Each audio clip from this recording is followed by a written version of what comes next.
ఆంధ్రప్రదేశ్లో జరిగే ఎన్నికలు ఆత్మాభిమానానికి అరాచకానికి మధ్య జరిగే పోరుగా ముఖ్యమంత్రి చంద్రబాబు అభివర్ణించారు. 30 రోజుల సమగ్ర ప్రణాళికతో ఎన్నికలకు కదం తొక్కాలని పార్టీ నేతలకు దిశానిర్దేశం చేశారు. పార్టీ నేతలతో టెలికాన్ఫరెన్స్ నిర్వహించిన ఆయన ఎన్నికలకు అన్ని విధాలా సమాయత్తంగా ఉన్నామని తెలిపారు.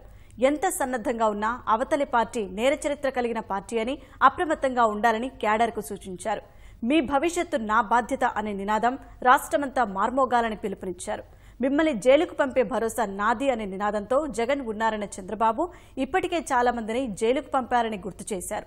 దీన్ని బట్టే ప్రజలు ఎవరికి ఓటు వేయాలో నిర్ణయించుకుంటారని అభిప్రాయపడ్డారు. ఆత్మాభిమానాన్ని చంపుకొని బతకాల్సిన అవసరం లేదన్న ఆయన కేసీఆర్కి మనకి తేడా అదేనన్నారు. దుర్మార్గంగా మాట్లాడితే నోరు మూయించే సత్తా తమకు ఉందని, చేతకాని వాళ్లం కాదని ఆగ్రహం వ్యక్తం చేశారు. సంక్షేమ పథకాలు కూడా ఆపివేయించి ప్రజలకు ద్రోహం చేసే కుట్ర పన్నుతున్నారని దుయ్యబట్టారు.